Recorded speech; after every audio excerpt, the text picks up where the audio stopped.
right. All right. Welcome, everyone. This is Chad Carson. You all know me as Coach, hopefully. I'm here with Matt Camp from Deal Machine, and we are in live training number 2 of this awesome challenge we're doing to help you find off-market properties, to help you buy your next deal. That's what it's all about, and really excited to have you all here. As you join the call with us, please let me know you're there, just like we did last time. We want to know who you are, where you're from. So just put your name in the chat. Let us know where you're from. And I want to turn this over as soon as I can because we have a lot of really good content again today. I'm going to turn it over to my friend Matt and let you take it from here, Matt. Awesome. Yeah, Chad, if you could double check with people on the StreamYard, we should be live on Facebook and YouTube, and then on Webinar Jam. If you can confirm that everyone can see the screen and hear us okay, do a little tech check here. That'd be great. All right. Yeah, let us know. Let us know on YouTube and Facebook. And I see people. We have Juan from Florida's here, Nick from Michigan. That's all on our Webinar Jam platform. We got Tony in Wisconsin, Enzo in Pittsburgh, Bill in North Carolina. So welcome to everybody. Got a lot of variety of states coming in, and I'll let you know if I hear anybody in Facebook and YouTube. Okay, awesome. Yeah, welcome. If you are on Facebook and YouTube, we put a banner at the bottom there for you too. But if you go to coachcarson.com/challenge, that's how you officially, get into this free challenge. We're kicking off week 2 right now. So really, really excited to do that with you guys here. I know, the whole goal through this is to really break down, step by step, how to go out, how to do the right actions, how to take the right actions to go do that first deal. And, the first week was really focused on building that list of leads, which, ultimately like the quality of lead, the quality of person you're talking to, the quality of opportunity you're getting in front of is going to dictate a lot of your success with anything in real estate in terms of finding deals. So that was our goal in week 1. And we'll recap for that for you guys. If you missed week 1, we're going to go through and like Chad mentioned, like we have a full docket today. We're going to recap what we covered last week. We're going to really go through and show you, hey, here's kind of the crash course for a few minutes on what we covered last week. We also sent out the replays. So if you're on the Webinar Jam, you're already part of this challenge. Again, if you're on the Facebook or the YouTube, it's coachcarson.com/challenge there to become, to get the replays, to get the homework, to get all the emails we send out each week. So we'll go through all that today. We'll do a quick recap today, and then we'll get into that week 2 training and, fired up to do this, man. So I know I always enjoy getting on here with you, Chad. Like, you want to have just like a really relatable, inspiring story of like how you got into real estate, how you're building your life around it, how you're really inspiring people to be that kind of small and mighty investor. So I know that really resonates with me and my wife and really a lot of our Deal Machine customers, I think in general. So excited to kind of team up with you here and provide people as much value as possible and really give them the playbook of, hey, here's exactly what to do to go find amazing deals.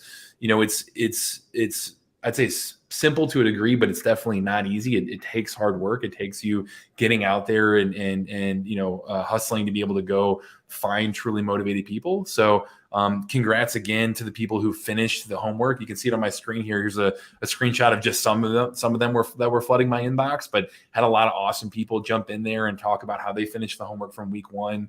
I know, Chad, one thing we were talking about before too, Chris, just a quick call out to Chris. He actually was doing the homework. It was my favorite submission so far in terms of talking about like this, the taking action on the challenge.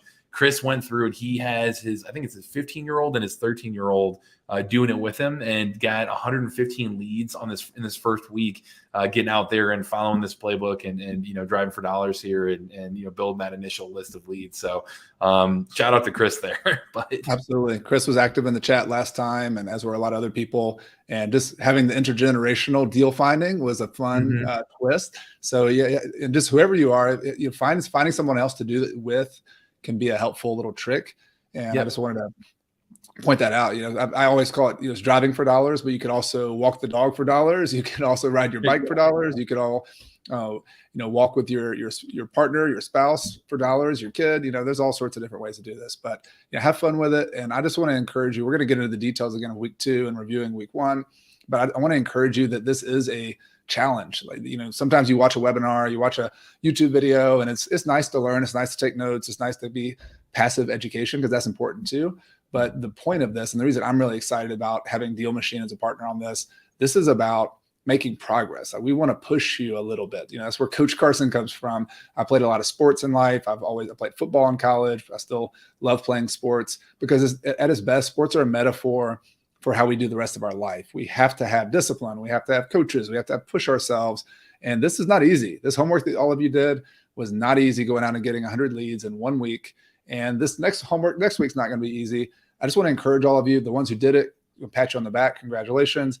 If you're a little behind and you did a few leads, or if you're getting ready to go out and get the leads, don't give up on it. This is something that we're giving you the playbook. We're encouraging you. Life happens, right? So wherever you are, just want to encourage you to participate today, do as much as you can. And whatever you land on the homework, just get something done, get some progress, make some action. That's how I'm judging the success of this challenge, is how many people who participate move forward, whether it's an inch or whether it's a mile. That's my goal, to help you do that. Absolutely. Yeah. And I love the sports analogy too, Chad. I mean, I think just like in sports, like you putting in the work and, enjoying the process, and putting in the right work, the right practice over and over and over again, that's what's going to equal that result that you're looking for.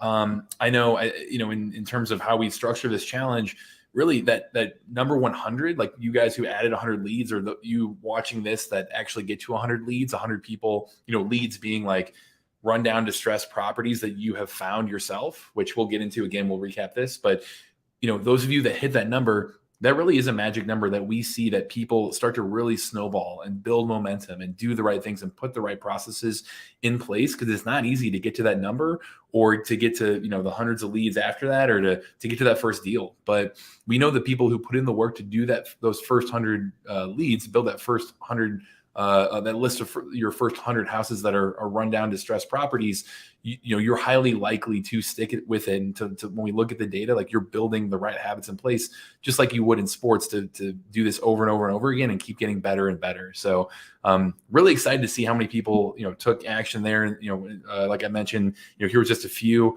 for this week. I know jumping into this, one thing I do want to reiterate is just now is such an exciting time to be doing this, to be taking that action, to be putting the right processes in place, to go find truly motivated people who want to sell. Because right now it's just it's an interesting market. It's an uncertain market. It's one that in a lot of places, you've already seen quite a bit of slowdown compared to, even 6 or 9 months ago. In some places it's at least leveled out. It's really at a time where there's just so much opportunity. And in the end, like, hey, in any kind of downturn or slowdown or uncertainty, real estate investors are more valuable.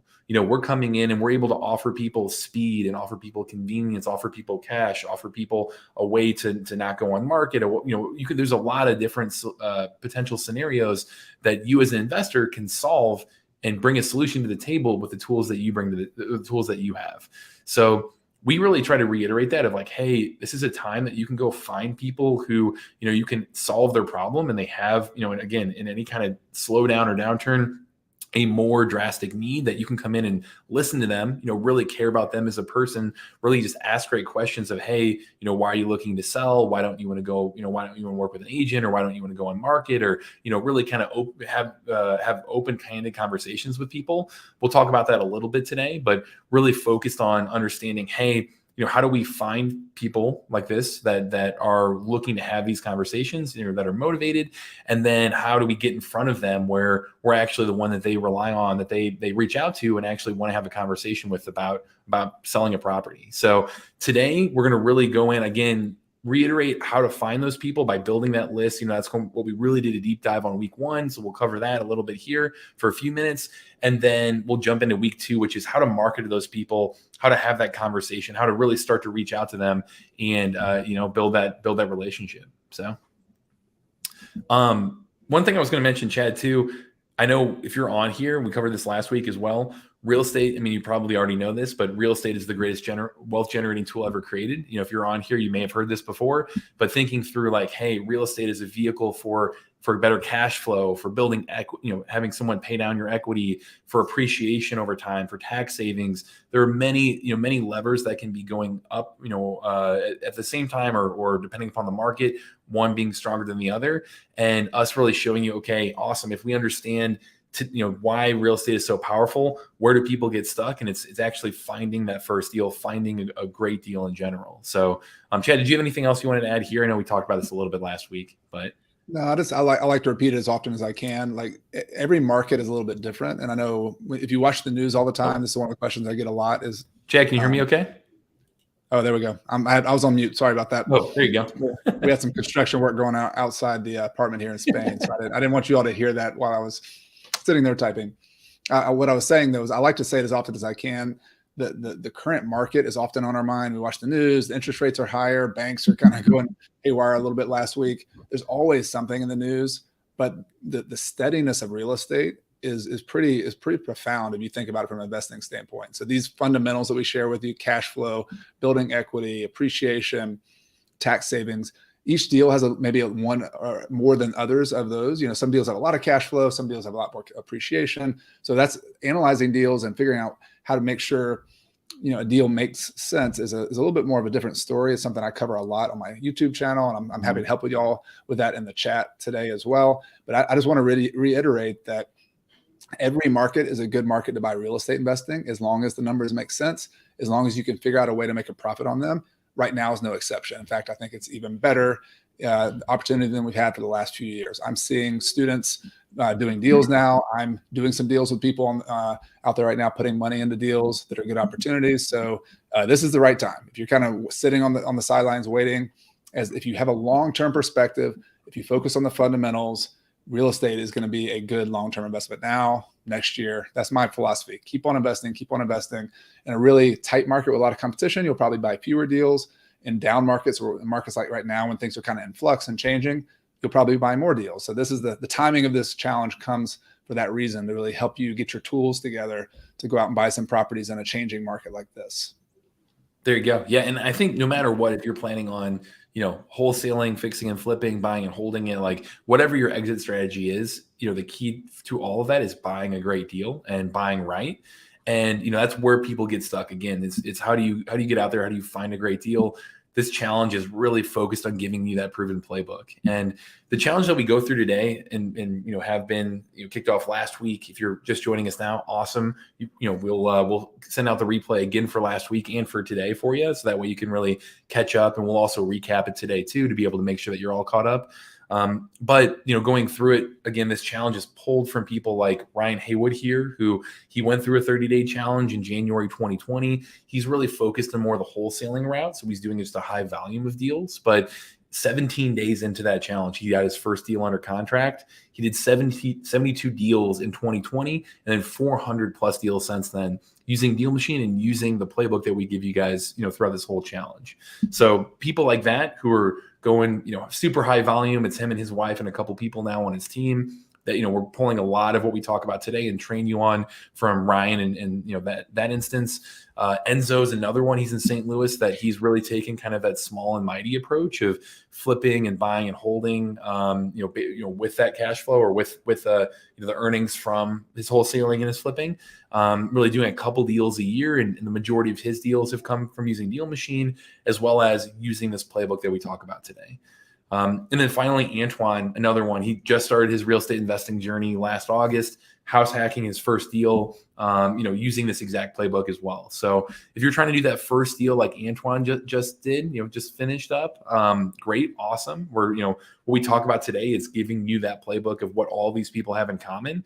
In a market like Miami, in a market like St. Joe, Missouri, in a market like St. Louis, who's a little bit in between there, really giving you that playbook of, hey, no matter what your exit strategy is, no matter what your end goal is, here's how you go find a great deal, how to buy right, and how to go do that first deal. So, Chad, did you have anything else to add there too? Or? Oh, well said. I think you got it.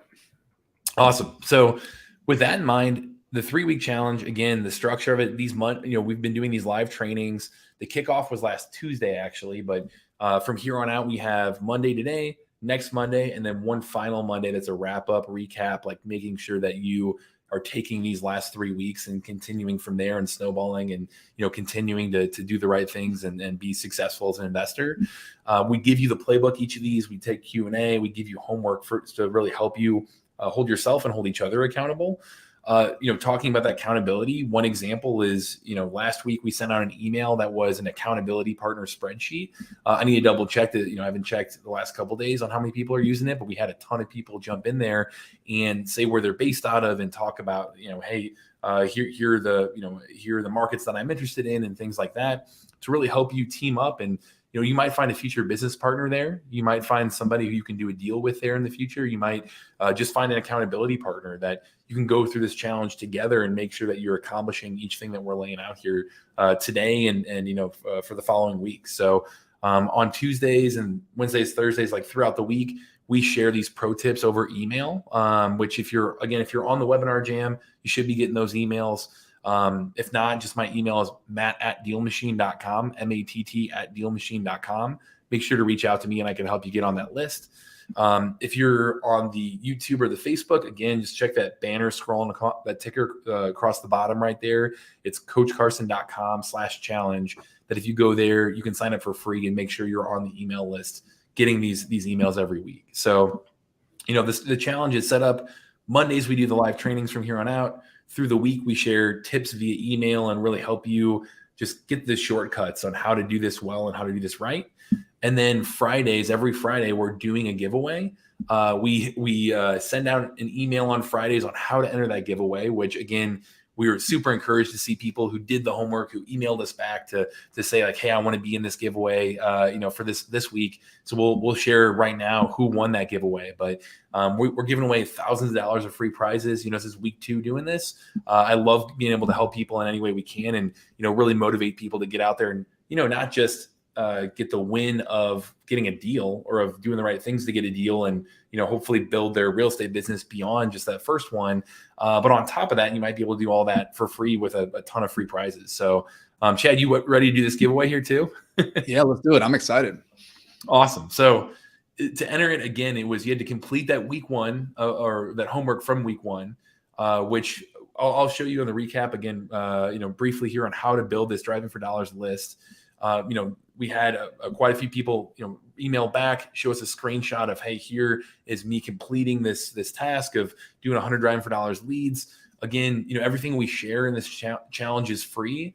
The knowledge, the playbook, you can use Deal Machine for 7 days too, to be able to build this list of leads. If not, we had people do this by hand, by spreadsheet, in a variety of ways too. So you have your options there on how to complete the homework. But we had people enter that back, send that back to us. I had a list of those people. We randomly selected one person who was on that list of people who finished the homework. And the giveaway winner is, your drum roll, please. And week 1 winner is Liz Blazina. Hopefully I pronounced your last name there, Liz, correctly. So Liz, if you're in the chat, awesome, you won. If you're not, if you're watching the replay, hey, I'm getting in touch with you now right after this via email. But you were the giveaway winner for week 1. You won a free year of using Deal Machine to go find deals, to go land deals, and you won $100 free to get in touch with these sellers, to get, execute on what we do today, what we talk about today. That $100 is going to go towards that. So congratulations, Liz. Awesome job. Great job finishing the homework. And Chad, you said you hadn't spoken with Liz before, or? We might have just online, but Liz, just want to say congrats as well. And just for everybody turning the homework, I want to reiterate, this is not easy. Like going out and getting the 100 leads, getting those together, taking action on any of this stuff's not easy. So I just want to pat all of you on the back. Congratulations to you. And if you have not done this homework yet, we're going to get to the details of how this works. So I want to reiterate that the point of this, the success of this, not only is winning prizes, but it's also you going out in the market and doing this. Like, we just want to encourage you to take action, because that's like Matt said earlier, it's not complicated. The numbers, the process is not that complicated, but it's the hard part is getting out in the market, is fitting this into your life. I know all of you are super busy. You being here on this webinar while you're busy is really, we're thankful for that.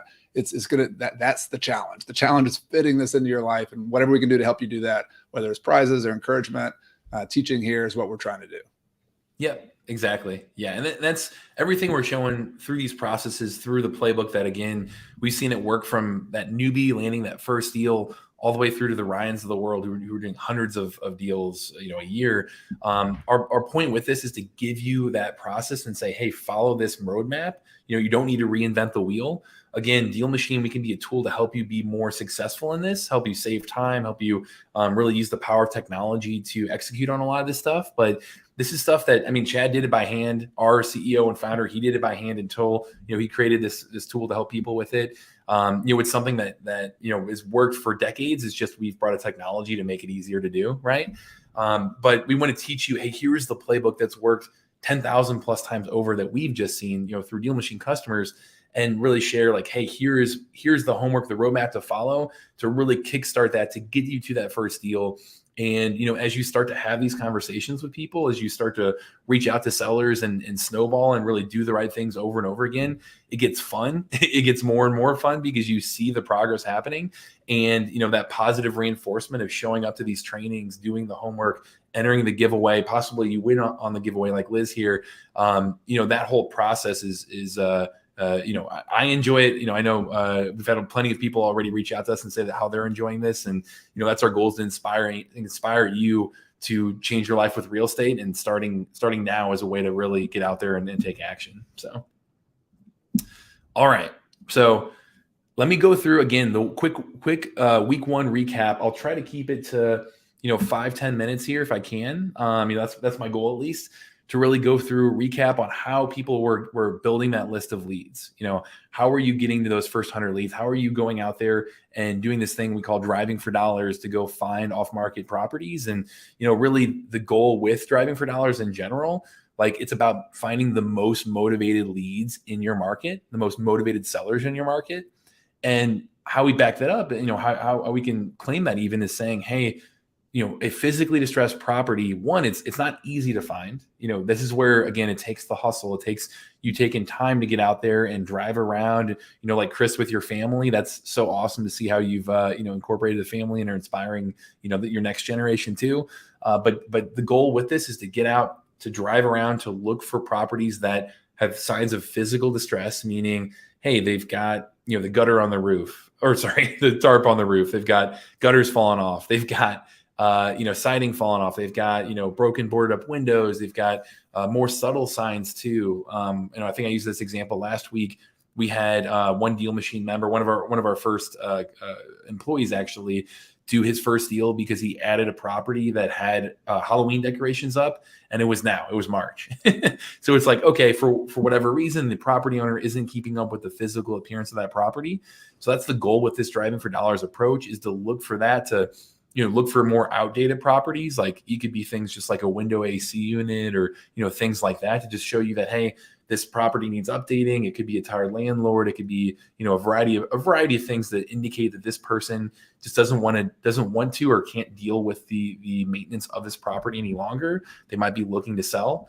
And, the goal with this is to find these leads, these sellers that have not put up a for sale sign yet, have not raised their hand and said, hey, everybody come bid on this house, come look at this house, like, I'm ready to sell. But you're finding people before they even get to that point, where you can have a conversation with them and say, hey, if you're looking to sell, I can help. And, oh, by the way, if they don't want to go on market for, again, there could be hundreds of reasons why, you can use the tools that you have to solve that problem for them. You can offer them convenience, say, hey, you can move out as is. You can offer them speed, say, hey, I can close quickly right now. Offer them cash. Hey, whether it's you yourself or you have somebody that you've raised money from, like, hey, I can bring this to the table. Or maybe if you're going to wholesale that deal, hey, if you have cash buyers ready to go, awesome. You can bring that to the table. So you have a lot of tools at your disposal that, the person you're talking to, you can solve their problem with that. And that's our goal, is to be able to build a list of leads that, fit that bill, that fit the physical distress, because, again, they're hard to find, which means they're going to be less competitive. You're going to have less people reaching out to them, significantly less. And they're also the most motivated, because, again, that is the number one sign of a motivated seller, is that their house, that property needs fixing up and needs taken care of. So that's what we'll go through today, is really kind of show you, hey, here are the best practices to go do that yourself, to do that even virtually, which is an awesome thing I can show off too. And I'll share this here for a few minutes. So, Chad, did you have anything else to add before I jump into that? Or yeah, I was just going to say that I mentioned in the chat, in the text, that it's one of the number one habits that I can recommend. If you want to just get into the real estate investing business, if you want to consistently be doing this every single week, looking for leads like this is a nonstop thing. It's something that you get in your head. You just can't stop. Like I'm here in Spain, and I'm not trying to buy any properties in Granada. I'm holding myself back because it's not my target market. But every time I walk around town, I can't help but look at this property and say, oh, that's a fixer-upper property. Oh, this property's falling apart. Or, oh, you get a radar for it. You can always tell. Yeah. And there's minute details. Like, for example, every street's going to be a little different. Some streets are all well kept, and the houses, none of them look like they're very run down. But you often notice like one house is just older and hasn't been fixed up as often as some of the other houses on the street. That can fit your description. It could be the house is vacant, and there's no blinds in the windows, and there's newspapers piled up, or you can tell there's nothing in the garage. There's all sorts of little signs you'll start picking up on, and the point here is just to build the list. You don't want to be too picky. You don't want to look for just like super fixer-upper houses. You want to look for anything that's in your target market. I call it your buy box. You have a buy box of a description of where you're investing, and then you go out and you farm that market and look for properties. And so you don't want to be so picky that you only get a few leads every time you drive around for a few hours. You want to add it. You don't want to add every single property on the street, but if you see anything that looks a little off, add it to the list. And the point is, what we're going to talk about today is how do you reach out to those people to see if they might be interested in selling the property to you. That's step number 2. Step number 1 is the prerequisite, which is why I say you've got to keep doing it consistently, week in and week out. You can get your kids helping you out like Chris is doing. You can get I've always had family members helping me out when they're riding around town, friends, contractors.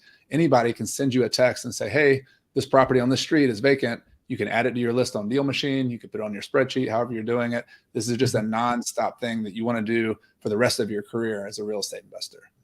Yep. Yeah. I mean, that's a great way of putting it too. Like you don't have to be extremely picky. It doesn't have to be, like the ugliest house on the block by any means. It's looking for those little signs. And that's something that takes training. It takes you getting out there and getting used to doing this.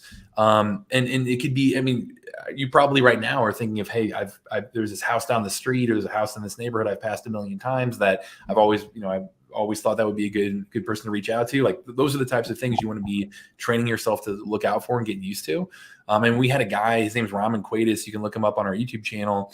He was in the Atlanta market and he was wholesaling a property, but he did a deal in this free 7-day trial. And he was on his way to a haircut, passing a property that he always had thought of reaching out to, and added that to his list. And there you go. Like that, it's houses like that where it takes a little bit of work getting used to doing that and putting yourself in that mindset. But, like you said, Chad, like it's hard to turn off once you actually have that investor cap on. So, we'll talk about today. Again, I'm going to show it off inside Deal Machine.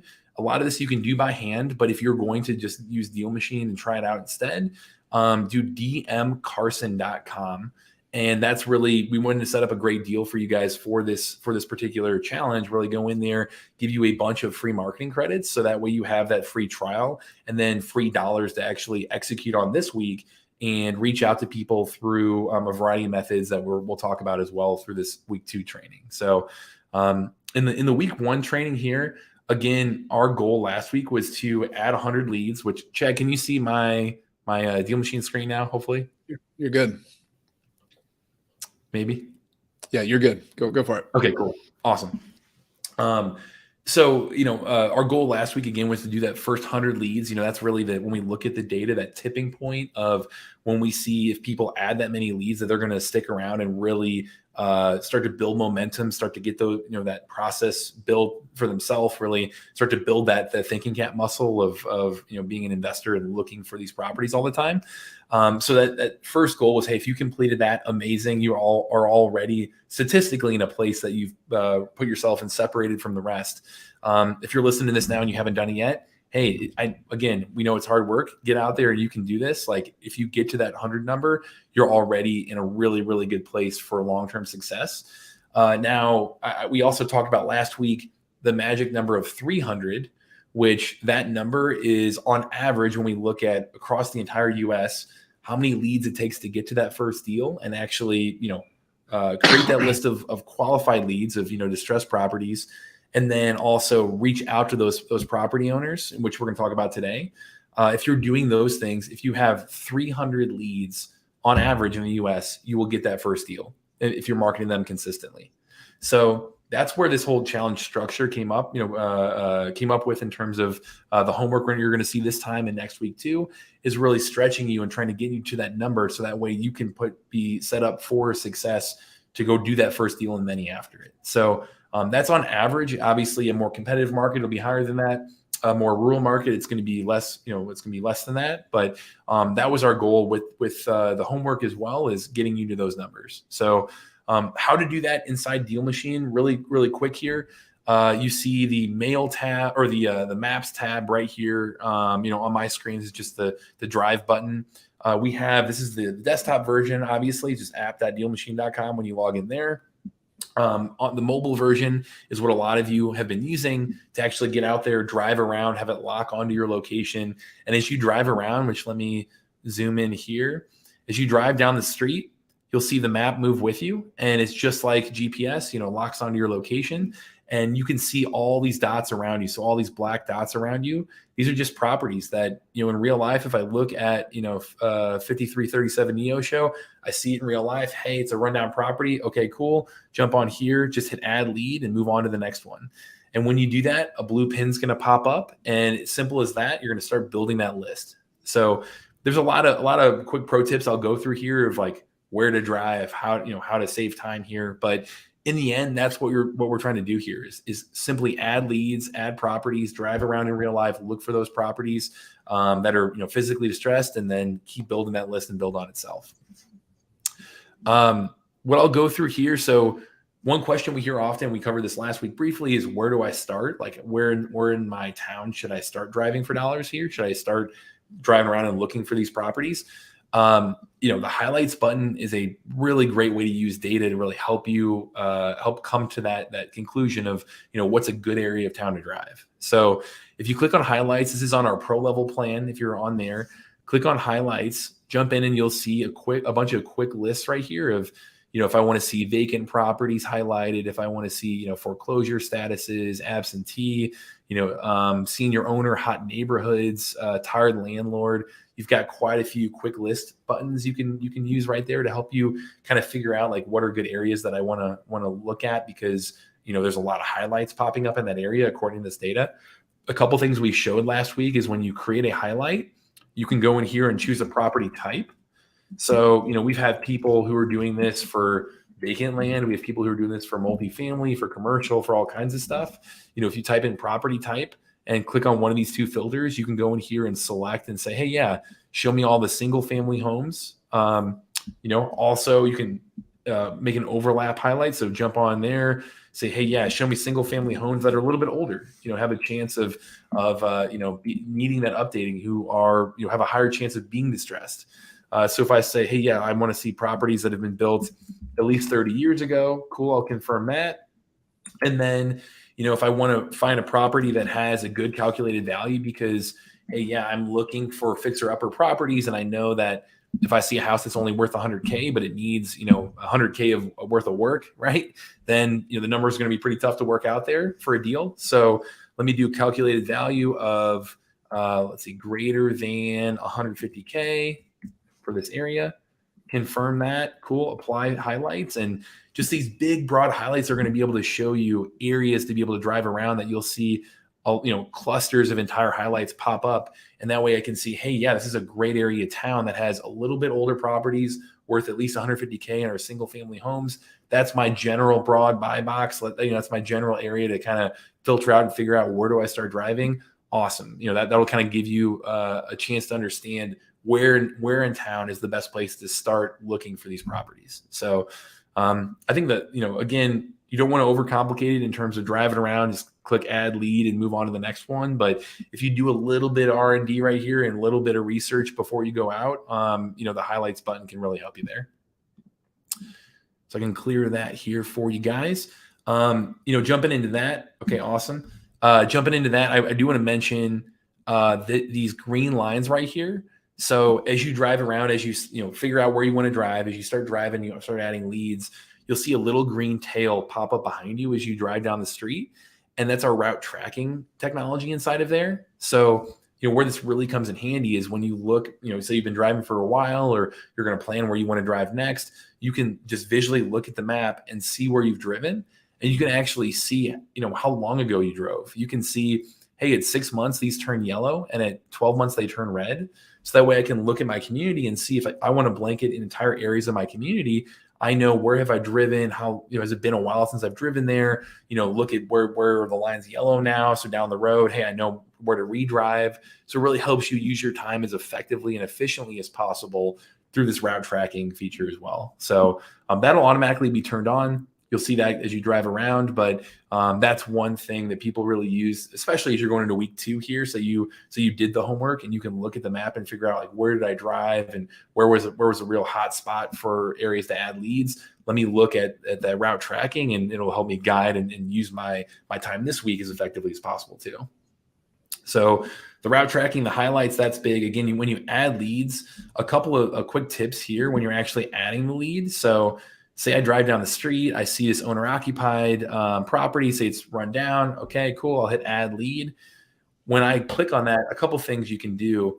You can see things like sale price, sale date. You can look and see information about the mortgage. You can see more information, even things like zoning and that type of stuff in here, square footage. So you have a lot of data that you can tap into and look at right off the bat.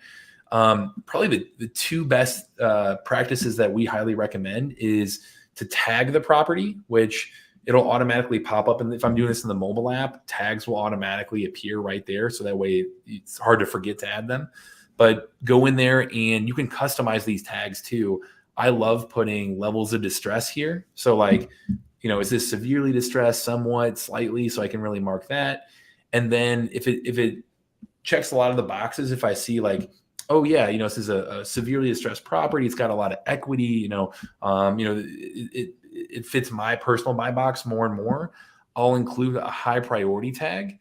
And when we get to this phase 2 today of like how to market to these property owners, that high priority tag comes in really, really handy to help you figure out, like, who do I start with? Who do I reach out to first? So first pro tip is add tags. And second pro tip, we talked about this last week, was taking pictures, where when you add a lead inside the mobile app, it'll also prompt you and say, hey, take a picture of this property, or would you like to?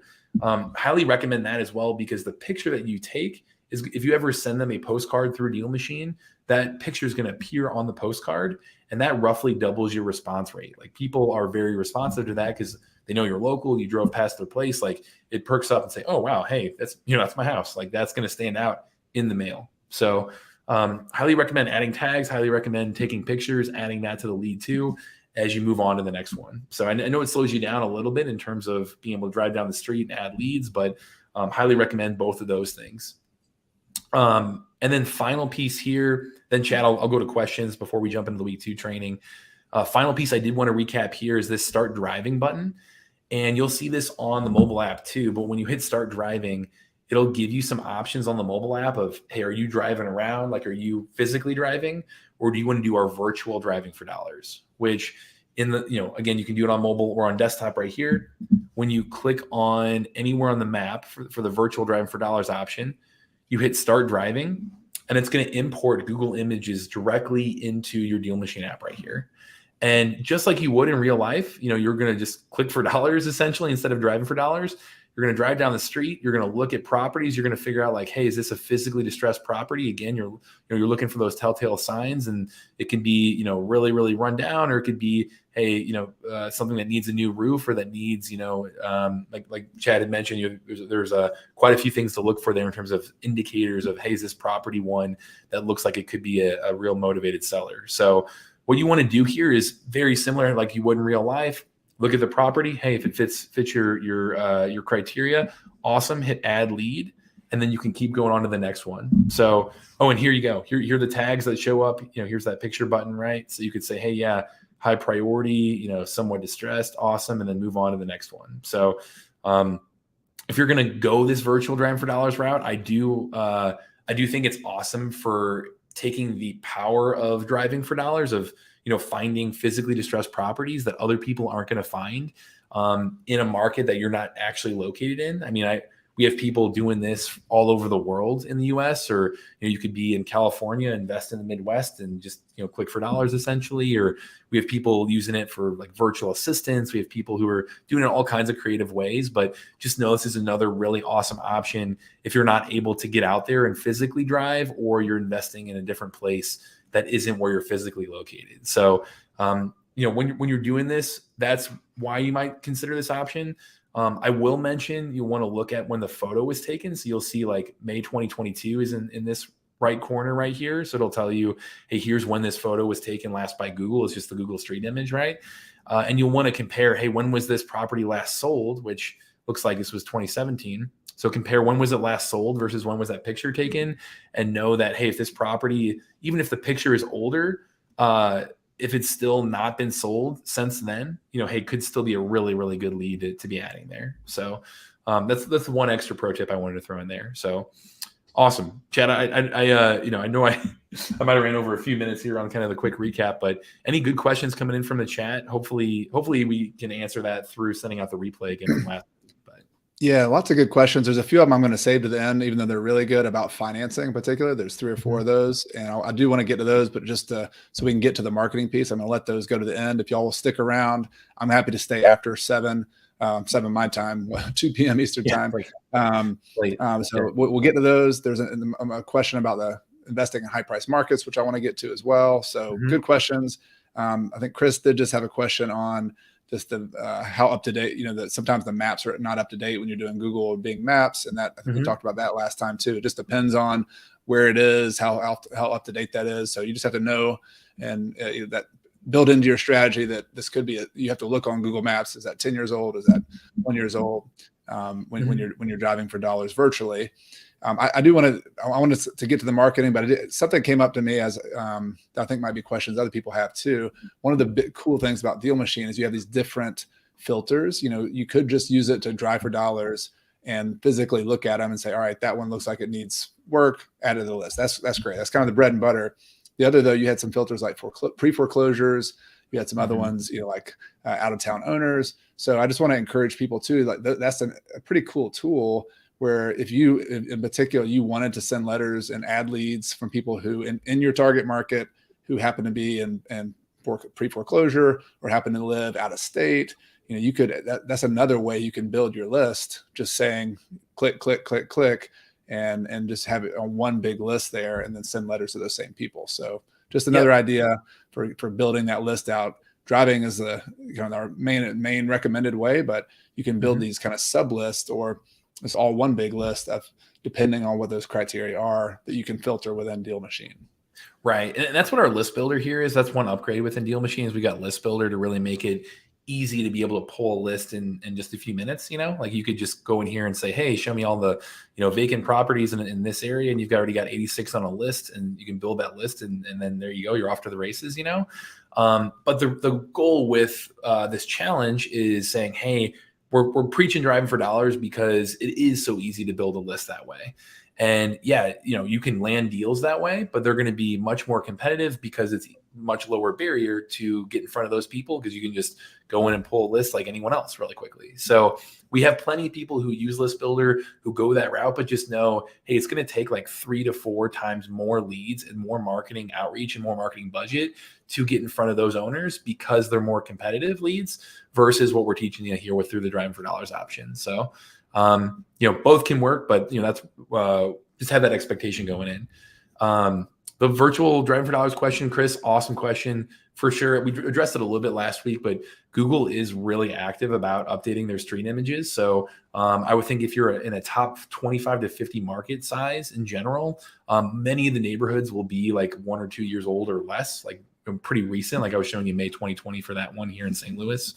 But if you're not seeing those images being that up to date, the biggest pro tip again I can share is, hey, even if the picture was taken 4 or 5 years ago, but and also the house is super run down, but it hasn't been sold since then, it's still owned by that same person, still could be a really, really high quality lead. So try to make sure you compare the sale date versus the picture taken date, and if it's changed hands since that picture was taken, probably take it off the list. So cool. All right. That was week 1. So did the recap there. Again, if we did a much deeper dive last week, but we'll share that replay out again via email. If you're on YouTube and Facebook watching right now, awesome. Just go to coachcarson.com/challenge. If you sign up there, make sure to hit that register to all dates button. I know it's kind of funky there when you hit the registration drop down, but make sure to hit register to all dates and you'll be on this list and you'll get the replay of this, of last week and this week. So, that was here. Let me see if this will work here. Awesome. Cool. So first week, that's the training. Fantastic. You're building your list. You're already getting out there. Hopefully you completed the homework. If you haven't, that's okay. Try to catch up this week. You've got that first initial list of leads to reach out to. Today, what we're going to talk about is how to market to those sellers and how to really get in front of them in the most strategic way possible that we see working over and over and over again. And I think the biggest, strategy I can give you in terms of how to think about this is one, it takes a bit of a marketing mix. People are going to answer to different things differently. Like some people are going to answer a text versus a call versus a knock on the door versus an email versus a postcard, direct mail, differently. People are going to respond to different things and just, be more responsive on some days than others. So having some kind of creative marketing mix is always highly recommended. We see that being one of the key elements of success here for people. And then secondarily, how to think about that creative marketing mix, how to execute on that is it requires a really, really strong follow-up strategy. We even look at the data. If we see that somebody has reached out only one time with a postcard to a seller, even if that person's going to sell, like say it's a great lead, say you reach out to them and they're eventually transact, they eventually sell that property, you're still missing out on that deal about 85% of the time if you only send one marketing piece to them. And if you only send 3, you're still missing out on that deal. It's like 52% of the time. So looking at our data, like, hey, you need to be able to put on, try to that creative marketing mix and try a strategy that you can follow up with them over and over again. So that way you are top of mind. And when they are a motivated seller, when they do have that need, when they do have that distress on their end, that they think of you as the one that they know they've been getting marketing from and that's been reaching out to them. And that is top of mind at the right place and right time. So how to do that? We really talk about a 2-pronged marketing approach to execute on this. The first prong being short-term marketing outreach. And short-term outreach, we really define that as one-to-one marketing outreach that requires you getting out there, you taking your time to actually reach out to that seller. So I would categorize like cold calling under that. I would categorize even text message, unless you're doing like a mass text or something like that. I would consider like door knocking or leaving a door hanger on the door, things like that, where it requires your own time to reach out to them, to get in front of them, to actually start to try to build that relationship. That would be, kind of the short-term marketing prong there. And then the second prong in this approach is long-term marketing outreach. And we really define that as one-to-many things that you can set it and forget. And that's really where the power of technology plays a huge role. Inside Deal Machine, I'll show off all this stuff for you guys, but inside Deal Machine, you have a mail option where you can reach out to people and consistently do that over and over again and just set it and forget it and say, hey, send them a postcard once a month. And that way I know that, hey, I'm giving myself another at bat and another shot to reach out to this person every single month. And this might be the month that they're ready to sell. So you're putting yourself in position where you are top of mind with them. You're getting as many at bats as possible. And when they are ready to sell, that you're the one on the top of the mail pile. You're the one they've saved your number in their phone, or they've put your postcard on the fridge or whatnot. So you're really doing those two things. I'll show that off inside Deal Machine, but that 2-pronged marketing approach is what we see works over and over and over again for, again, hundreds of deals, 10,000 plus deals of people who have used Deal Machine to go land deals. So Chad, do you want to break down your thoughts on marketing and how you approach your marketing strategy and all that too? I want to give you a chance to talk here a little bit and educate people. Yeah. So marketing is a big subject, but the thing I think we small investors have as an advantage is that we are individuals. Always, big corporations have a disadvantage, and that they're the machine. Who woke up today and said, I can't wait to go talk to a big corporation? Like nobody. And so the advantage we have is that we are small individuals. We are people. And so my advice for you is that marketing, no matter what you do, whether it's direct calls to people, whether it's just direct mail, is to be very personal, to be very authentic, be yourself.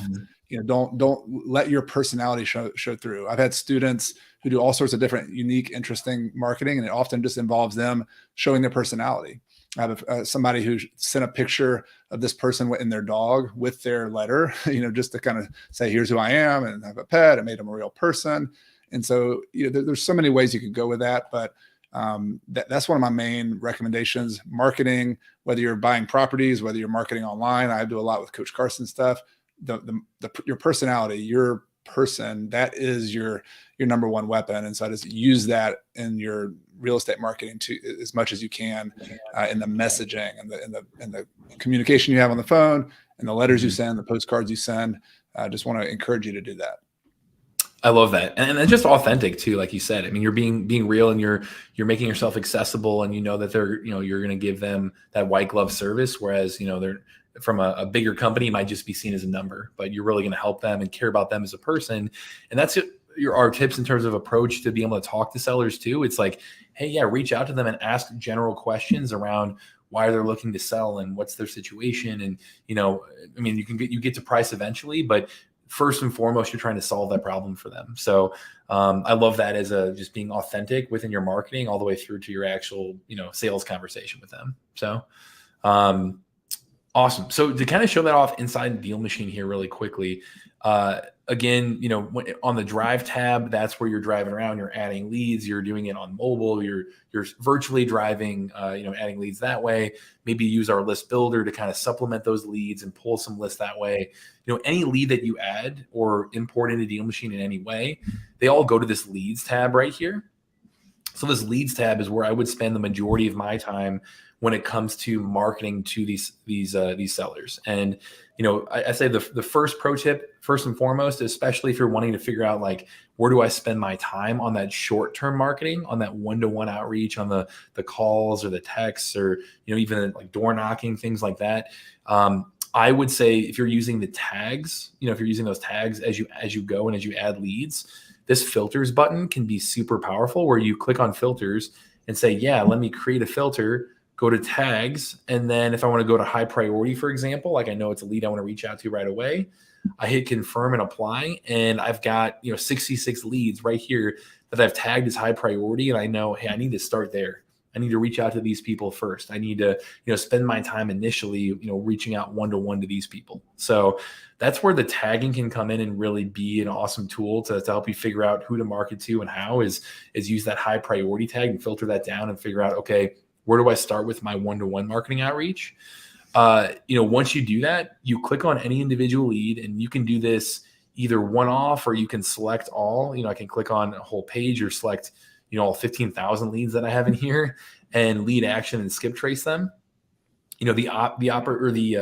The term skip trace, it's funny. Chad, I don't know if you knew this. It actually comes from somebody who was an investigator, and somebody skipped town for their court date, and they tried to figure out how to get in touch with them.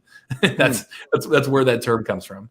I've always wondered that. So thanks for enlightening me. There you go. Yeah, fun fact. But skip tracing, the idea is, hey, you're pinging a database and you're getting back contact information, whether it be phone numbers, email addresses, something to reach out to that person and inquire about their property. So you can do that again in bulk inside Deal Machine, or just one-off. You click view lead, you click skip trace, which I'm not going to do on the live stream here, but you do that, you ping back and get phone numbers, and it's going to really give an email addresses as well. And it's going to really give you premium skip trace data, where you can look at that and say, hey, it's going to show you, is this on the do not call list? Is this on the known litigators list? What's the caller ID? Is it connected? Is it disconnected? What's the, is it a landline? Is it mobile? It'll give you a lot of data right there to really tell you, hey, out of these 6 numbers that came back, here's the one that actually fits all the right criteria.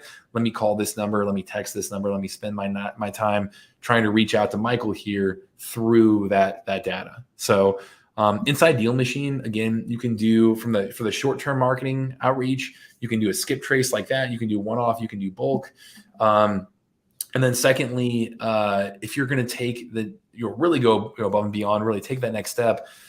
Chad, have you done the door knocking approach a ton in your career as well? I can't remember if you're really into that. I did door knocking, especially early in my career, and it was more motivation, saying, "All right, what's the fastest way for me to go to talk to somebody?" And I used to buy a lot of houses in pre-foreclosure, so I would buy properties that I would buy it as a short sale, where I would go to the bank and negotiate with the bank to take a discount on their mortgage. That's a very specialized approach to buying properties, which could be a good opportunity here again in the near future. And I would go directly, especially the ones that looked the most promising, and just knock on the door. And if they weren't there, I'd leave a note on their door and then follow back up with them. Yeah. So if you're driving around, if you're driving for dollars, if you want to go above and beyond, like knocking on the door or leaving a door hanger or a sticky note on the door, something to indicate like, hey, I'm interested in chatting, that gets a phenomenal response rate in general. If you have any outside list, whether it be like you pulled it through our list builder or you hit add leads and imported a list, like you had a list of properties from any other source, you can import that into Deal Machine here. And then if you're on that pro level with us, you can hit drive this list. And that is an awesome way to really go in and do what we're talking about here of door knocking and, leaving a physical, leave behind, for a property owner, is you can hit drive this list and it'll actually import GPS into Deal Machine and say, hey, drive here, drive here, drive here, drive here. Here's the fastest route possible to get to every single one of these properties, and make sure that if you're going to take that next step and try to contact them in person like that, it's going to save you a ton of time, but then also as you're driving around, you can continue to drive for dollars. Like you can continue to look for houses that are run down and really, kill two birds with one stone right there, and, be able to actually reach out to people and continue to build that list, continue to work on this as a numbers game overall. So that feature is an awesome one that we see people do if they're willing to take that next step and to get out there and actually, have an in-person conversation with somebody on the spot. Hey, use that drive this list feature to help you with that too. So, in terms of short-term marketing, one-to-one marketing, it's the skip tracing and drive this list that are two places that I would start, that I would say, hey, here's how to reach out to people. Here's how to do that short-term marketing. The long-term marketing, like how do you go and set it and forget it and then really scale this strategy, where if I have 15,000 leads and I have the budget to work with to reach out to all those people, how do I do that? And how do I do that with just one person? Inside Deal Machine, you have this start mail button. And this is a button that when you click it, you can click it on the go. It's going to immediately show you here. I'll show you here.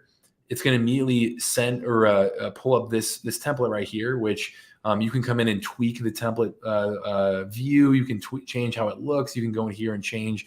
We've got like 9 or 10 default templates all set up for you. You can change the wording. You can change the appearance, all that stuff inside Deal Machine, and be able to say, hey, send them a postcard. And do this for me. I have it set every 21 days, sending 6 total pieces of mail. So I know that, hey, every 21 days, 6 times in a row on March 20th, April 10th, May 1st, they're going to get this mail piece from me. And then I know I'm giving myself the best chance to be top of mind. Again, remember that data of like how many times you need to reach out to somebody. This is what's going to put you in that tier of somebody who actually does stand out to them and is someone that you get the call back when they actually are looking to sell. It's consistently staying top of mind with someone like Michael here. So let me pause the mail here. But going into it, you can one-off send mail like that. You just hit send mail like that start mail button, and it's going to tell you how often it's going to send and show you the template of exactly what it looks like. You can go in and be able to do this again in bulk, like select all on the page and hit start mail that way. So I've got 25 leads I'm sending mail to, or, all 15,000 if I want to. And to really customize what that mail looks like, this mail tab up here, we launched a brand new mail center. Well, when you click on that, you can see like, hey, how many have I sent in this month? And how many do I have scheduled going out this month? And how much is that going to cost me to send? Postcards, they typically run 59 cents to 69 cents, if you're in Deal Machine, if you're going to send them through us. So, that's all tracked right here. And you can look and see what's the status. Is it in transit? Is it delivered? Is it, was it a return to sender? That's a really good indicator of, hey, it wasn't able to deliver. Let me call that person instead. So you've got a lot of things you can do inside the mail center right here to kind of budget and track that mail. So highly recommend playing around with that. as well as, these postcards. This is where you can change the design, change the size of the postcard, do handwritten letters, do all kinds of different sizing and things like that inside Deal Machine too. But regardless of the mail, like you can do a real deep dive here on like how to change it, how to customize it, how to make it really pop for people. But regardless, the templates that you send out, if you just simply hit start mail, that default template is what, Ryan, the guy that I've referred to, has done over 100, 400 deals at this point. He's just using that default template, default wording, default, reach out, and that's setting you up for success that way too. So you can get really complicated. You can get in here, get really custom in terms of your marketing, but we want to make it easy for you guys just by hitting send mail and put that on repeat and give yourself the best chance to be the one that gets that call back. So Matt, I just want to emphasize how much of a service that is.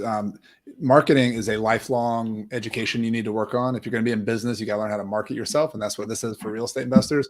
But anytime you can get a little bit of a shortcut on that, that doesn't mean it's perfect. I mean, you might have to evolve that and change your marketing over time, but being able just to click something and borrow some best practices from somebody else, that's a really important shortcut. The other thing I'll say is that the list you send to is as important as the messaging you send to. So one reason we spent so much time on building that list and driving for dollars is one of the best, probably the best list you could build for marketing, is that even if your marketing is not perfect, even if your message isn't perfect, if you have a good list, it can still work. Like I remember the first 3 or 4 years of my business, I was not a good marketer. And even to this day, I'm not A+ marketer, but I do the work and I get the leads and I send them out to them. And if you're imperfectly in action, you will actually make progress. That's worth thinking about. Be imperfect, but be in action, takes action. So that really applies to this marketing. Just do it. Just send the letter out. I would rather you send 100 letters out, 100 postcards that are not perfect, but make sure it has your number at the bottom so they can call you, even if it's not perfect, than doing zero, than doing nothing. Like it always wins. It always, the imperfect action always beats no action. So just want to, we're trying to give you some tools here. It can be intimidating. I'm kind of thinking, I know some of you are looking at it like, oh man, marketing and messaging and all this stuff. You're using a tool here, Deal Machine, that's kind of a shortcut for you. But even if you do it on your own, don't try to be perfect with this. Just get it out the door, send the letters. Remember, be authentic. That was my number one marketing message. Be yourself. Tell a personal story. Here's my name. Here's who I am. Here's my phone number. I'd like to buy your property. Like if you just stay simple with that and just do it consistently with a good list. That's the ingredients. Yep. In the end, it's a numbers game, and it's about getting in front of the right people. So doing this method to be able to find those least competitive leads that are extremely motivated, and then putting yourself in front of them enough times that that they're open to a conversation, and then you catch somebody right place, right time. So I think through this whole approach, there are a lot of little pro tips we can share, like sending the mail. If when you take a picture of that property when you add the lead, like we talked about here, that picture is going to appear on the postcard right there, and that's going to give you a higher response rate. You can also tweak your signature on the postcard to be able to include you. And I love the idea, like you said, you and a dog, like a photo of you and your family or what have you, like a way to really stand out and say, hey, here's who wants to contact you. Here's who's looking to talk to you. That's going to increase your response rate too. So there are these little tweaks that you can learn over time to really test it. But I would say don't overthink it, like putting in the reps, putting in the work, and using the default templates, just hit send mail and move on to the next one. That is going to put you in a really, really good place. So wanted to share that, wanted to break that down. Just to recap that briefly here, again, it's that two-pronged approach. So you got to do that short-term marketing, that one-off outreach, the call, the text, door knock, leave a sticky note on the door. We showed off how to do that inside Deal Machine. Long-term marketing, that's the set it and forget it. The postcards, the direct mail is really what we talk about there. Before we move into the homework, Chad, I know this is something we're going to talk about next week as well, but do you have any general tips on having that initial conversation with the seller as well? I know I shared hey, you want to ask about, why they're wanting to sell and really the condition of the property and a couple broader questions there before you even get into price. But can you share a little bit of knowledge there, as people this week will probably start to have those conversations with sellers too? Yeah, sure. So that is a fear you have when you send letters out. You're like, what happens if they call me? Like, what do I say? How do I do this? So I'm going to give you two tips. One is a very practical one that'll be a resource you can use. So anytime anybody signs up for my newsletter, which hopefully a lot of you are on my free newsletter, and you get my free toolkit, I have what's something called a deal worksheet that I've used for years and I've had students use for years. And it's just sort of another kind of a shortcut, where you have this deal worksheet you can print out, you can do an online version of it, but it just has the questions to ask, has the information that you want to ask in case you get stuck and you're stuttering. You're like, what do I say to the seller? Just ask the next question on the deal worksheet. So that's thing number one. As soon as I get done talking here, I'll put a link to the toolkit so you can get that if you don't already have it. So that's I'll include that in the email with the replay too. Okay. So that way you guys make sure you get that. So, all right. So Matt will include that in the email with the replay, but there's a lot of other resources in that toolkit as well. But the one I'm speaking of here is a deal worksheet that'll help you just be almost like a crutch when you have a call, so you don't just have silence and not know what to say. The second tip I have is focus on just being a human being and talking to another human being. And so the stories are what comes to mind for me there. Like I'm big on stories. And I think we human beings live by stories. We learn by stories. We get to know each other by stories. And so if you get stuck a little bit, ask them their story. Like, so they're on a journey. You could think about this homeowner as your customer. Like they're on a hero's journey to try to solve their problem. They have some kind of problem that's going on. And so you can ask a question like, hey, I saw your property on 123 Main Street. What are you trying to accomplish? Are you trying to sell this in the next month? Are you trying to buy another property with this? Or, what's the situation? So that if you can ask situational questions, open-ended situational questions, you want to know why they're selling. That gets them talking. Sometimes people don't want to talk at all. There's going to be like all facts, all business, but many people will share their story and they'll appreciate that you're trying to understand the motivation behind this. Mm-hmm. So that human aspect of it is really important, and asking questions that kind of get into that. It not only gives you information. I think about negotiation like doing a puzzle. You dump all the puzzle pieces on a table, and your job as a negotiator is to listen and turn those puzzle pieces over. And every little piece of information you turn over, even if it doesn't seem relevant right away, is another puzzle piece that you're turning over. And so your job is just step one, turn the puzzle pieces over. Don't try to buy their house yet. Just turn the puzzle pieces over, listen, ask questions, and then you can write down the information you learn on the deal worksheet, right?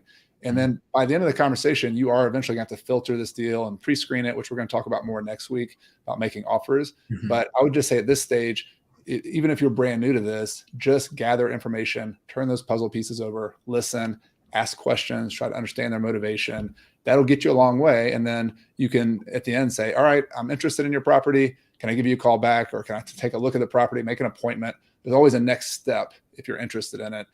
Try to go to that next step in the funnel, the next step. And often that if you are interested, that is going out to look at the property, or if you're long distance, having maybe a real estate agent or somebody on the ground look at it for you. Love that. Yeah. So again, we'll share out that link as well for the kit that you mentioned, and really make sure everybody has those general open-ended questions ready to go, ready to ask people as they reach out. So I'll go through here before we get into Q&A. I'll do the homework for this week. And then we can talk about, again, we have those 2 special bonuses to share with you for everyone that's going through the challenge here. So the homework this week, again, it's a numbers game. As we talked about, that magic number of 300 leads to get to a deal. That's where we want to get you through these 3 weeks. So you guessed it. Second week is add another 100 leads. And this is something where you want to get out there. You can either do it virtually, driving for dollars. If you want to do that, if you've got a day job and you're at home, you can even do that, watching TV, or, if you're watching Ted Lasso this week, hey, put on virtual driving for dollars and do that together. So you could do, there's a variety of ways to get to that 100 leads, but our goal this week is to get you to that 200 number. So you're 2/3 of the way to that magic 300, right? And the goal this week is to reach out to each of those leads in one way. So that could be simply sending them a text or an email, or giving them a call, or go as far as knocking on a door or leaving a sticky note on the door. If you want to really hustle and get out there, it could be sending a piece of mail, be able to say, hey, send it and forget it, and, start on that nurture campaign. But just the key is to take that next step and to really try to get in touch with people where there's so many people that we see put in the work, get out there, feel like, hey, awesome, I have all these great leads, perfect. Well, now it gets real when you start to market to them, right? Like you actually might have a real conversation, which worst case scenario, you talk to somebody and they say they're not interested, and hey, you're back where you started. Okay, cool. You're already there currently. And, being able to go through and the place, I talked about this last week, but what we really talk about in terms of how to overcome any kind of fear to have those conversations. One thing that really has helped me, it's helped, David, our founder, the biggest thing he had to overcome was just the limiting belief that he felt like he had to know everything before actually reaching out to people, before actually marketing to people. If you have the courage to get out there and just reach out and like Chad said, go through that list of questions and start to turn over puzzle pieces and start to put in the reps, you're going to get better and better and better at this. And it's okay to say, hey, I don't know. Let me get back to you in 24 hours, or let me talk to a partner and get back to you. Like, it's okay to say, I don't know, like that. And, you're going to learn from having these conversations, from coming to a call like this with a very specific question of an objection you're facing from a seller, and asking it to Chad, asking it to us on these trainings, versus, theoretically, having all these leads and not actually reaching out to them. So we're going to challenge you this week to get out there, to actually take that next step, to be able to actually call or text or reach out or send a mail piece, do something to be able to get in front of them. And we're going to send out again, on Friday last week, I sent out an email saying, hey, here's the homework for week 1. This week, I'll reiterate this over email for week 2. So again, if you're on Facebook or YouTube, make sure you're at coachcarson.com/challenge and you're signed up there for free to get these emails. But that email, I'm going to say, hey, send me another screenshot to show me you got to that 200 lead list, and just put a little write-up of what you've done to reach out to these people. And that's how how to qualify for the giveaway, how to hopefully be, the winner next week is, like Liz was this week. It would be, hey, following through and putting in the work in and trying to take it, head on this week and try to do these two things. So get to that 200 lead number. Try to reach out to all of them in at least one way. And again, week 2, the giveaway, it's going to be worth over $800 again. So make sure to pay attention to your email, and you'll have a chance to enter it for that giveaway too. So, Chad, anything to add there before we give people these bonuses here too? No, I think you did a great job putting it out there. I've been answering some questions in the chats, and just mentioned everybody who's asked some other questions I haven't gotten to. About financing others. We're going to stick around here right after this and get to those questions as well. So stick around for the financing and high price market and some of the other questions that you've put in there. Great questions. Yeah, I love to see that coming through. So just to reiterate for people, we have 2 links to help you out here. If you're going to try out Deal Machine at all, make sure to go through this link. It's just dmcarson.com. That's a 7-day free trial, and then it'll be $30 free inside the app, which go toward the postcards, the skip tracing, just the stuff I showed off today. So you get 200 free skip traces through that. That's what that equates to, or 50 free postcards, by using this link.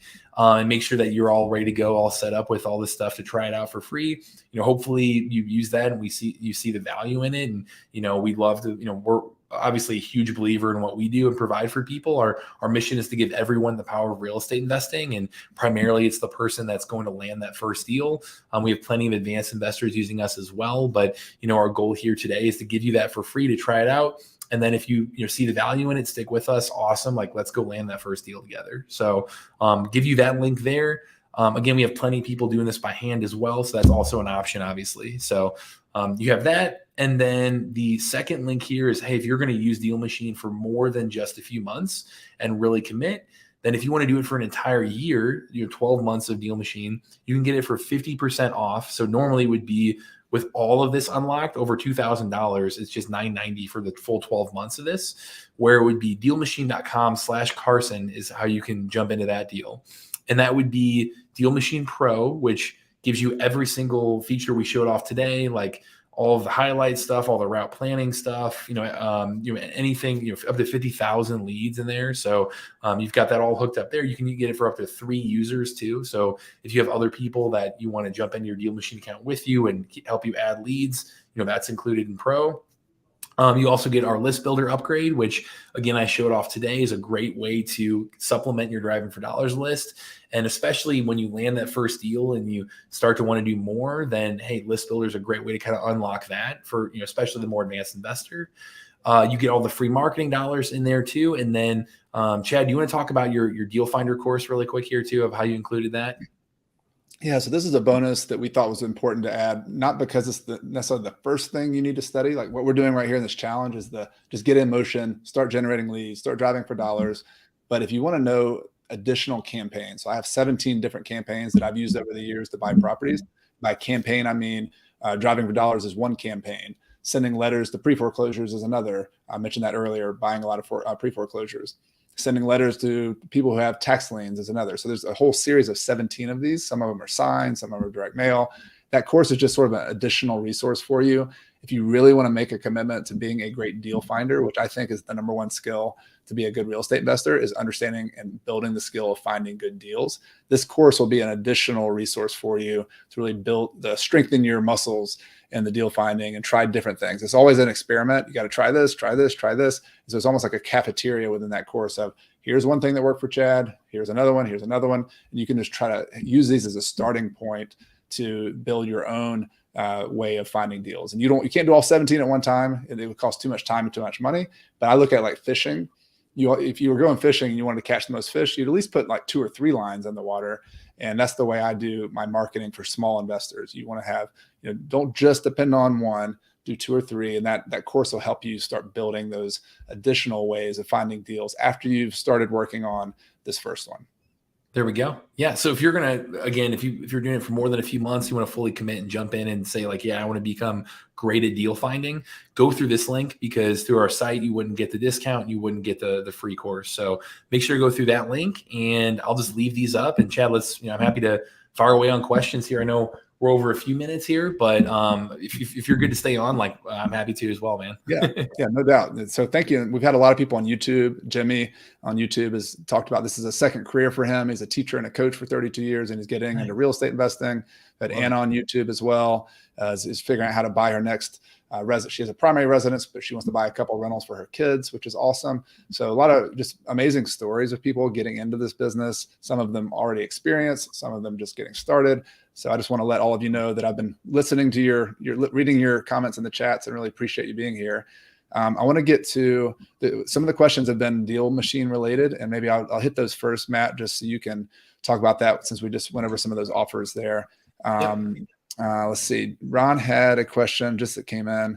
Is the free trial for Deal Machine Pro, or is it for standard? And I believe the answer is standard. Is that correct?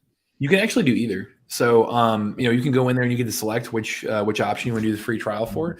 So happy to help there. And, again, I know we went through today the homework, the giveaway, all those details, the training, all that stuff. I will make sure this replay is sent out for you guys by tomorrow morning, and include also that link to the assets that Chad had mentioned as well. But on the Deal Machine front, if you do dmcarson.com, you can select any plan and give a 7-day free trial there. So okay, cool. Well, even better. Great. So you can, if a lot of these questions, if you have follow-up, email Matt at dealmachine.com. Yeah. He's got a lot of answers for you and follow-ups. One more Deal Machine. Chad, sorry to cut you off. If you want to put my email in the chat there too, use me as a resource, guys. So all right, I'll do that. While I'm doing that, Matt, Chris had another question about.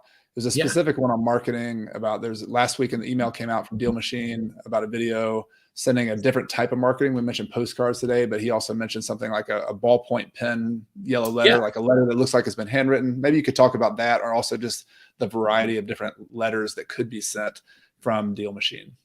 Yeah. So I know my goal today was to not jump in too heavily on that, just so that way I don't, we could do a whole follow up on like mail strategy and that kind of stuff.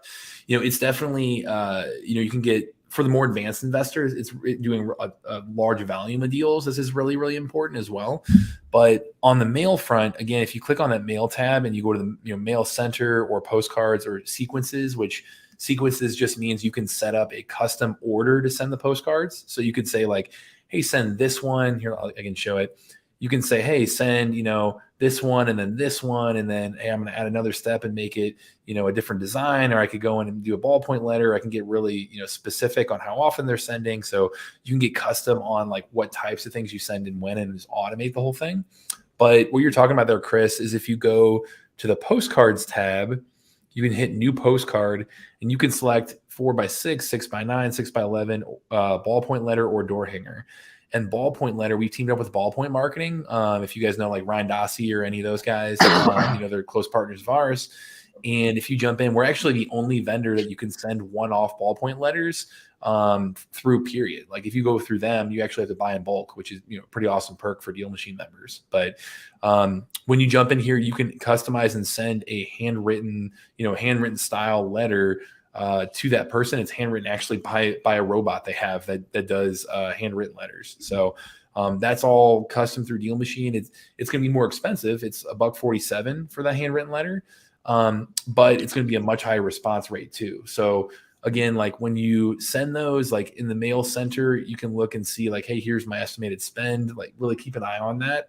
The more mail you send, but you know, that's a really good option for people as a way to really stand out and do something different. So cool. Love it. There's a lot to explore in the marketing department. So check out the letter sending. But again, if you're brand new and that overwhelms you, just send something out. Just get it done. Chris has the advantage of being a little bit more of an advanced investor, and he's teaching his kids, which is so cool. Yeah, I love that. And so he's kind of asking good questions. These are advanced questions, but you also you need to know where you are in your career, and you just got to make progress. This is the challenge of being a real estate investor or being an entrepreneur, period, is you have all this information flowing in, and it can overwhelm you. And the result of overwhelm is analysis paralysis. It's just doing nothing. And so that's as teachers, Matt and I have talked about this even before the call, our challenge here is we want to push you enough and give you enough information that it gives you value and stretches your brain a little bit. But you don't want to stretch you too much to where you're like, too much. I can't do any of this stuff. Right. That definitely applies here with marketing. Matt, I got this is one maybe you could follow up on in the follow-up email. Ron just asked, is there a good tutorial for the use of Deal Machine? Because you've done a lot of showing the details behind the scenes, and I'm sure people have more questions about how do I use this well. So maybe just a good YouTube link to some of your tutorials or some of your articles that you have as part of the Deal Machine to help people just figure out some of the basics. Yeah, even better, Chad, if you could put this link in the chat, it's content.dealmachine.com. That's actually a portal that we have created that has pretty much any feature you could ask about. You just type that in the box and it'll pop up with a demo there. A lot of it's on our YouTube channel as well. If you just look at Deal Machine's YouTube channel, but we've got like 1,000 videos on there. So, you'll have to search and go that way, but it's content.dealmachine.com. has a ton of content on demos. We've organized it into even like, a Deal Machine, quote unquote little course there of like, if you go through these 5 demos, you'll be a pro in using Deal Machine. So we've got a couple things like that, free at that link. So. Okay. Got it. All right. Good stuff. Let's see a couple questions that I think I'm just going to point people to email you, Matt. There's some people who were already signed up through Deal Machine on a past trial maybe and wanted to see if they could deal with us. There's other people who had never had a paid account, but there's something going on behind the scenes on getting some of these offers. So if any of you can email Matt at dealmachine.com on those particular situations, and he'll be able to help you out with that. Yeah. I would say the only time it ever gets complicated is if you have gone through the sign up process with Deal Machine before. It might say like, hey, this email's already in use or something like that. That's where just email me direct and I can help you get hooked up with all the free stuff here. So, okay, awesome. All right, let's get to some of the other content questions. And if you have more, the Deal Machine questions are great too. So keep those coming. And Matt's the man to help you out with that. There were several questions about financing, and I met Michelle early on, had one about how do you not get in over your head if I use a HELOC and whatnot for a down payment, or do I refinance? I think her question was related to like, just you're new or you're stuck and you're trying to get the funding for your deals, particularly the down payments. That's a big challenge. She and others also asked about, what are some of the good types of financing to use? You have such a long list of options. You might have heard this like names like DSCR loan, like debt service coverage ratio loan, which is a type of investment loan. This come out since the Great Recession, since 2009 and 10. That's a really good investor product. It's a little bit more expensive in terms of interest rate, but it's a way to get a 30-year mortgage for us as real estate investors. Even if you don't have, if you're a contractor and you don't have like W-2 income, you have less than, it's a little harder for you to get a traditional loan. DSCR loans, or non-qualifying loans is another term for those, are really good options. So I'm going to take a step back here and just say financing, kind of like marketing and finding properties, is something you want to try to focus on 1 or 2 options at a time so that you don't get overwhelmed. And the type of financing that applies to you is going to pretty much depend on your strategy that you're going for. And so, for example, let me give you some examples. If you're house hacking, which means you're moving into a property, and let's say you're going to try to buy a duplex and move into one side and rent the other side out, or you're going to buy a single family house and rent out extra bedrooms on Airbnb, or even if you're just going to move out of your house that you're living in, rent that house out, keep it as a rental, and then move into another house as a new residence. Those are excellent like first steps, or maybe even continual steps for more advanced investors. But the type of financing is sort of dictated to you. In that case, you're going to get owner occupant financing. And so it's going to be, you have a lot of options there. You have the FHA loans. If you're a veteran, you have VA loans. Those are really low down payment loans. So those are good options. If you don't go that route, you can also use conventional loans, which is a whole umbrella of types of loans that are typically your 30-year fixed mortgages. And those are great options. The interest rates are higher today, of course, than they were a year ago. That's the challenge everybody has.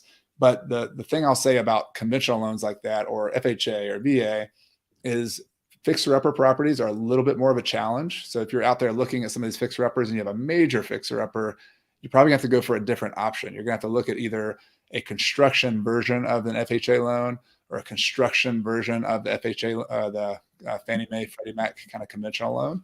So those are out there. There's a little more paperwork, more bureaucracy to get them done, but that's possible. Or if you're getting fixer-uppers, the other option is to try to go the local bank commercial loan route. And that's how I got started as a 23-year-old, was going to a local bank, building a relationship with them, and essentially doing a construction loan as an investor and buying properties using a kind of a local regional bank. So that's option A. Option B would be hard money loans.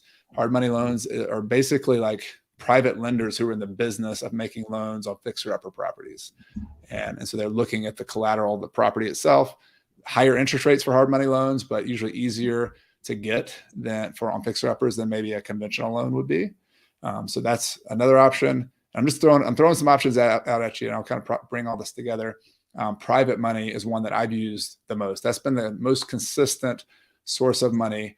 It takes a little bit longer to get private money, but I've had, for example, a professor I met when I was just getting out of college, was a business professor, and he had rental properties. And I asked him if he would loan money to me. And I taught him how to use his retirement account to make loans to me and make 10% interest on his retirement account. And so for 20 years, he's loaned me money out of his retirement account, and he's told his friends about it. And then I met other people at investor meetups. And so I've had a small group of like 6 to 10 people off and on who were my private lenders. And that's another source of money. And the point of all that is you have to choose one or two of those. And whether you're the owner occupant kind of loan person or just a straight investor loan person, you've got to choose one or two of those and just go all in on them and learn about them, get to know them. And then it does take a little bit of upfitting, but you can learn a lot of this for free. Podcasts I have, Bigger Pockets, those types of things, talking to your mortgage broker, talking to other investors. There's some vocabulary to learn, there's some things to learn, but you can get really good at that really quickly. A couple weeks, 2 or 3 weeks, you can get good at understanding what it takes to get that type of loan. The harder thing for most of you, and sometimes it just requires patience, is coming up with the down payment and the cash to do that. And this is a subject I wrote a whole chapter about in my book that's coming out this year, The Small and Mighty Investors, coming out in July, by the way, because it's such a big challenge. And it was such a big challenge for me is that, okay, I got good credit and I can get a loan, but I don't have $50,000 for the down payment and another $20,000 for the reserves and the repair cost. That's real. And that's a tough one. And so this is where you have to get a little more creative. And I'm just going to, I could spend another hour and a half on this as well, but I want to encourage you that it's possible to do that. But by being creative means you might have to partner with other people. Maybe if you don't have 50,000, somebody else does. Maybe you'll have to talk to those private lenders to see if maybe they give you a loan in second position behind a commercial loan first. That's how I got started. I had a private lender who loaned me $30,000 in second position behind the first mortgage that gave me the main loan. So that was a kind of creative thinking outside the box kind of thing. Other people use their home equity line of credit. That was one of the original questions that spurred these questions, was maybe you could borrow money against your home. And there's the plus of that is you have access to that money. You can write a check against the line of credit, but you're going to have payments on that. And so the challenge is, if you go buy a rental property and get a rental property loan plus the HELOC loan, those are a lot of interest payments going out the door. So you just want to make sure the numbers work and the numbers make sense to pay all of your debts and not be in over your head and have it not make sense. So I don't know, Matt, that was a lot of kind of ranting there about financing. Hopefully I threw a few nuggets in there. That's a big topic, but it's definitely an important one.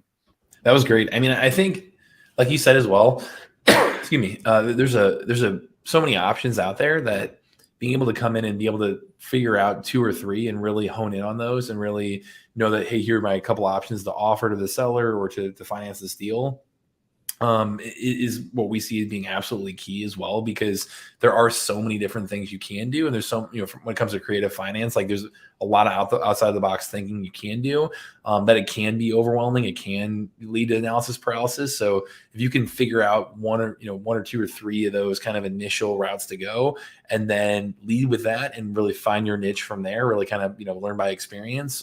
That's what we've seen work for that newer investor, at least. So. No doubt, for sure.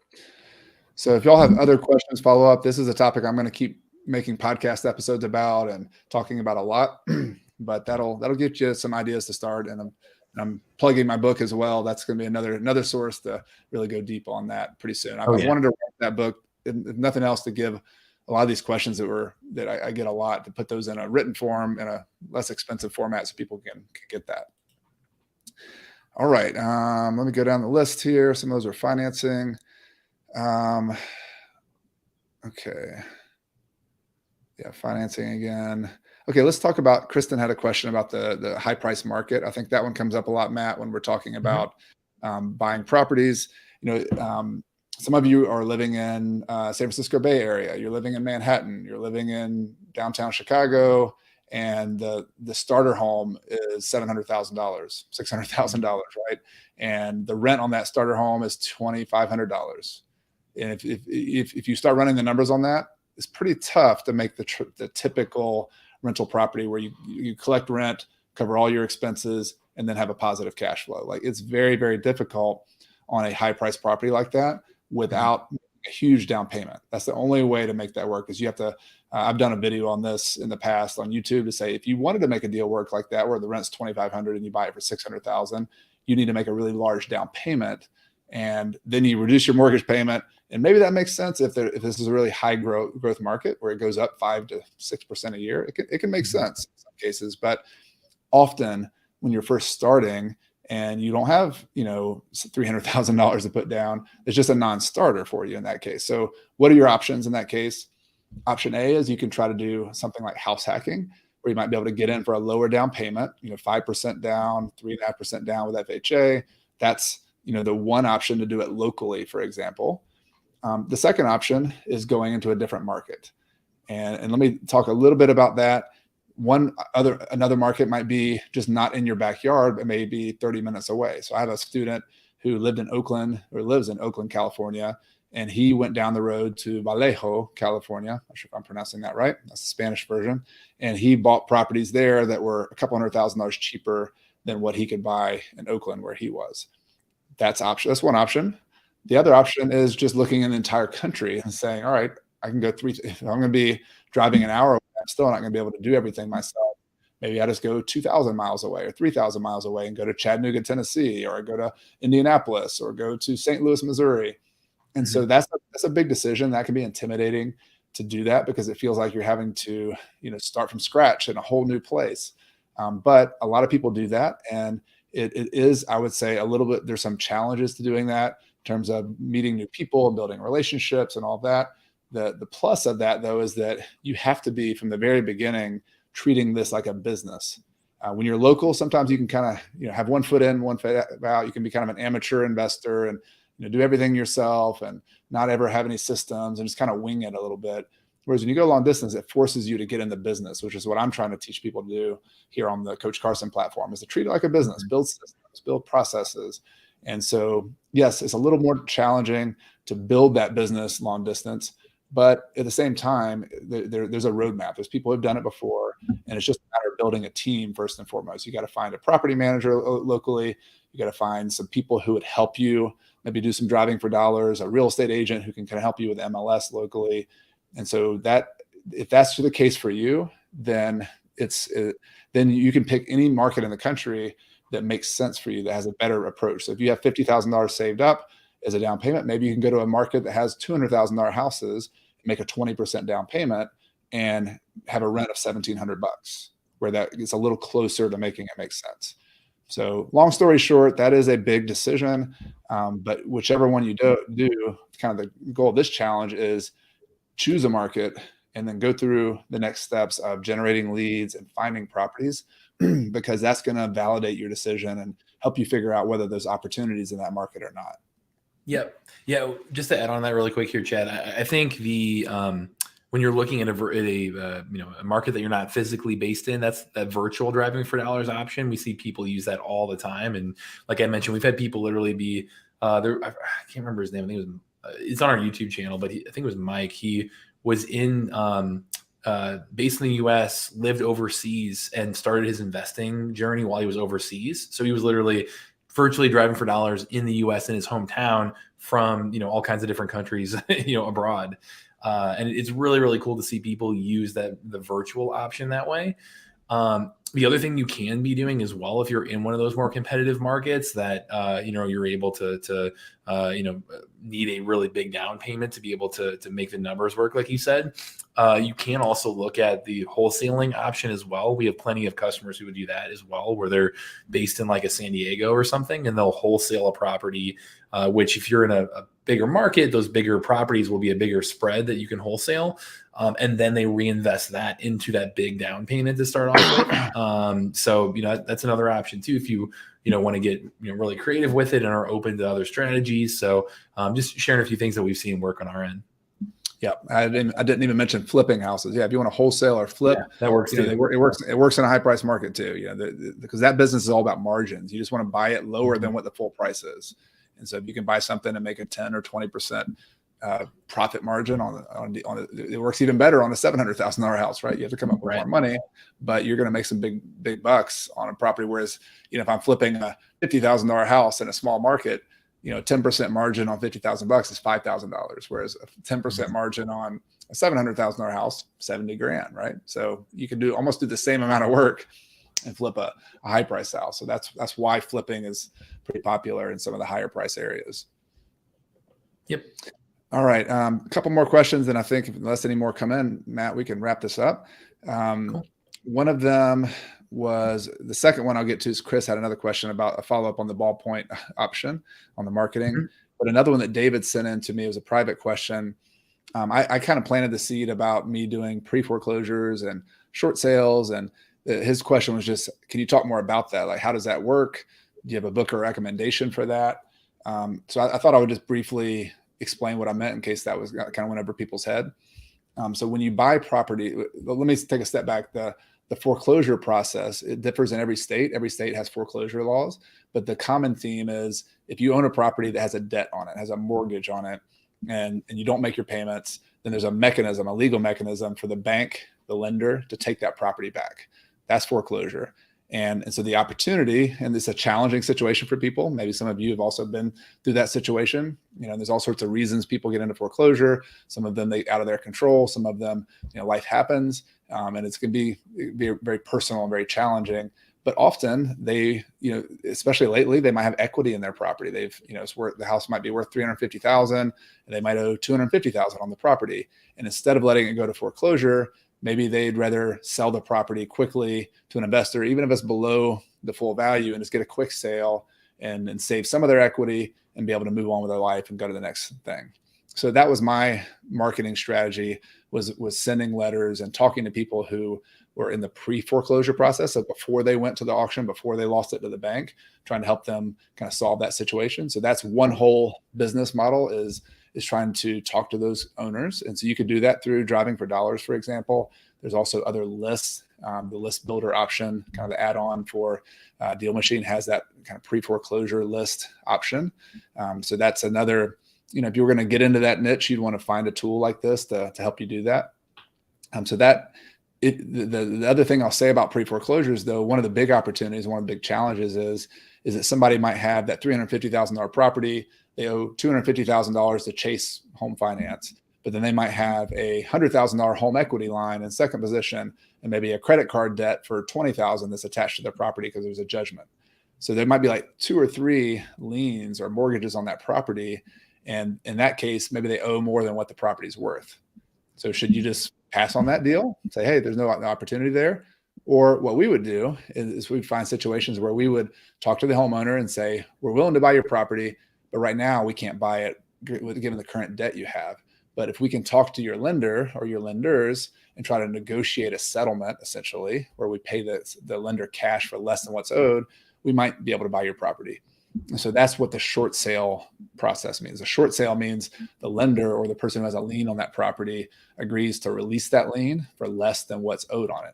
In my example, if that home equity line of credit for $100,000, maybe they are willing to accept $20,000, maybe, because instead of having to go and bid at the foreclosure sale and pay off the first mortgage and do all that. And that was a big, big deal. There's a lot of that happening in 2003, 4, 5, 6, and 7. Tons and tons and tons of that.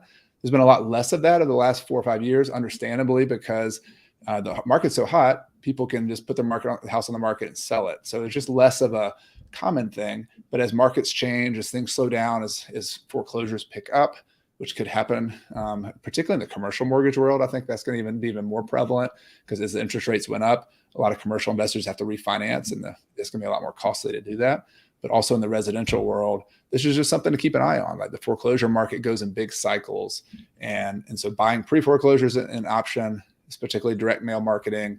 Buying at the foreclosure auction is a more advanced strategy, which I wouldn't recommend you start with. There's a lot of gotchas there in terms of getting good title. So you want to be careful, but we've bought a few properties at foreclosure auctions.